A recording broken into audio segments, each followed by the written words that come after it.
கடன் கொடுத்த ஒருத்தர் கடனை திருப்பி கேட்கறதுக்காக அந்த கடன் கொடுத்தவர்கிட்ட போறாரு.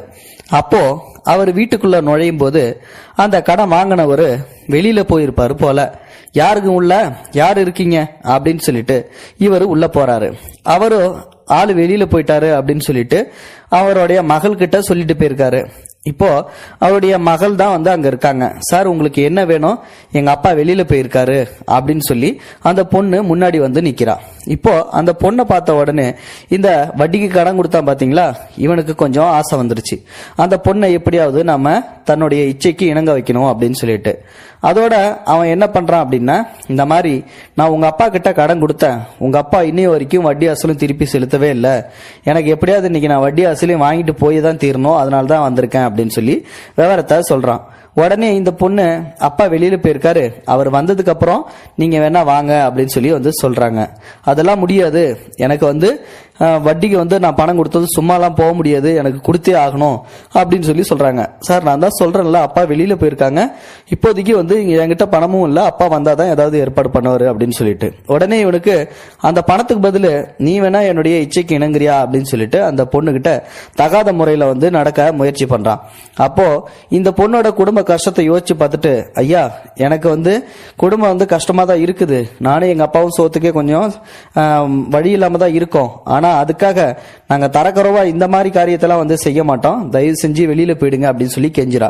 அதெல்லாம் முடியாது, ஒன்னு பணத்தை கொடு இல்லாட்டி ஒன்னையே கொடு அப்படின்னு சொல்லிட்டு அந்த பொண்ணை அழக்க வந்து தூக்கிட்டு போயிட்டு கட்டுல போயிட்டு அந்த பொண்ணை வந்து தன்னுடைய இச்சைக்கு எடுங்கிறதுக்கு வந்து முயற்சி செஞ்சிடான். அப்போ அந்த பொண்ணு அழுதுகிட்டே, வேணாங்கய்யா, விட்டுருங்க விட்டுருங்க அப்படின்னு சொல்லி கெஞ்சிரா. அதெல்லாம் முடியாது முடியாது அப்படின்னு சொல்லிட்டு இவனும் வந்து பாத்தீங்கன்னா அந்த பொண்ணை வற்புறுத்திக்கிட்டே இருக்கான். இப்போ அந்த பொண்ணு என்ன பண்றது ஏது பண்றதுன்னு ஒண்ணுமே புரியாம முழிச்சுக்கிட்டு இருக்குது. கடைசியில வந்து பாத்தீங்கன்னா அவர்கிட்ட, ஐயா, எனக்கு ஒரே ஒரு சான்ஸ், நிம்மதி இது மட்டும் கொடுங்க அப்படின்னு சொல்லி சொல்றாங்க. என்ன அப்படின்னு சொல்லும்போது, எனக்கு இன்னைக்கு வந்து முடியாது, தயவு செஞ்சு நீங்க நாளைக்கு வாங்க அப்படின்றாங்க. அதெல்லாம் முடியாது, எனக்கு இன்னைக்கே தான் வந்து நீ என்னுடைய இச்சைக்கு இணங்கியே தான் ஆகணும், இல்லாட்டி பணத்தை கொடு அப்படின்னு சொல்லி மிரட்டுறான். அப்போ வந்து பாத்தீங்கன்னா அந்த பொண்ணு, ஐயா, இன்னைக்கு நான் வந்து தலை குளிச்சிருக்கேன், அதாவது வந்து பீரியட்ஸ்ல நான் இருக்கேன், இன்னும் 3 நாள் கழிச்சு வந்து நீங்க வந்து வேணா பாத்துக்கோங்க அப்படின்னு சொல்லி சொல்றா. நாளைக்குன்னு சொன்னா இப்ப என்னடா 3 நாளுங்கிற? ஐயா, நான் வந்து பொய்யெல்லாம் ஒன்னும் சொல்லல, நாளையோட வந்து அந்த 3 நாள் முடியுது, அதனாலதான் வந்து நான் 3 நாள்னு சொல்லி சொன்னேன், அதனால நாளைக்கு நீங்க வேணா வாங்க அப்படின்னு சொல்லி வந்து சொல்றாங்க. சரி அப்படின்னு சொல்லிட்டு இவனும் வந்து பாத்தீங்கன்னா, நாளைக்கு நான் கண்டிப்பா வருவேன், உனக்கு 3 நாள் முடியுது நாளையோட, அதனால நிச்சயமா வந்து நான் வருவேன் அப்படின்னு சொல்லிட்டு அந்த பொண்ணுகிட்ட மிரட்டிட்டு வந்து அங்க இருந்து போறான். சரின்னு சொல்லிட்டு அடுத்து வந்து பாத்தீங்கன்னா அந்த பொண்ணு இவனுக்காக விருந்து சாப்பாடு எல்லாத்தையும் வந்து ரெடி பண்ணி வச்சிருக்காங்க, ஒரு 16 வகையான விருந்து சாப்பாடு. இப்போ அந்த பொண்ணோட அப்பா வந்து வீட்டுல இல்ல, நாளைக்கு இந்த ஆளு வரான்னு சொல்லி தெரிஞ்சிருக்கு இல்லையா அப்படின்னு சொல்லிட்டு அதனால வந்து பாத்தீங்கன்னா அந்த பொண்ணு ஒரு ஐடியா பண்ணி தன்னுடைய அப்பனை வெளியில அனுப்பிச்சு விட்டுறது. இவனும் வந்து பாத்தீங்கன்னா கரெக்டா நேரம் பார்த்து உள்ள நுழையிறான்.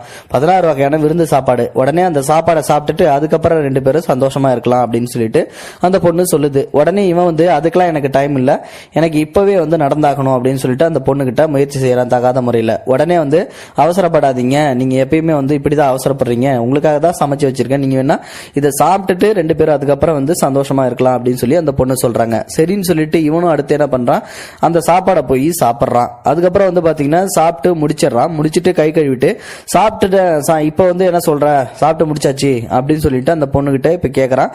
அப்ப வந்து பாத்தீங்கன்னா மறுபடியும் வந்து பாத்தீங்கன்னா கொஞ்சம் ஒரு 5 நிமிஷம் பொறுங்க அப்படின்னு சொல்லி சொல்றாங்க. என்னது, என்னை ஏமாத்தலாம்னு சொல்லி பாக்குறியா, அதெல்லாம் முடியவே முடியாதுன்னு சொல்லிட்டு மறுபடியும் அந்த பொண்ணை வலுக்கட்டாயமா தன்னுடைய இச்சைக்கு இணங்கிறதுக்கு முயற்சி செய்யறான். அப்போ வந்து அந்த பொண்ணு வந்து பாத்தீங்கன்னா ஒரே ஒரு கேள்வி மட்டும் எனக்கு பதில் சொல்லுங்க, அதுக்கப்புறம் நீங்க என்ன சொன்னாலும் நான் கேட்கிறேன் அப்படின்னு சொல்லி வந்து அந்த பொண்ணு சொல்றா. சரின்னு சொல்லிட்டு, என்ன கேள்வி, முதல்ல அதை சீக்கிரம் கேளு அப்படின்னு சொல்லி அவனும் சொல்றான். அப்போ வந்து பாத்தீங்கன்னா அந்த பொண்ணு, நீங்க வந்து இப்ப 16 வகையான சாப்பாடு சாப்பிட்டீங்கல்ல? ஆமா சாப்பிட்டேன், அதோட சுவை வந்து எப்படி இருந்தது, அதோடைய அந்த குணங்கள் வந்து எப்படி இருந்தது அப்படின்னு சொல்லி வந்து கேக்குறாங்க.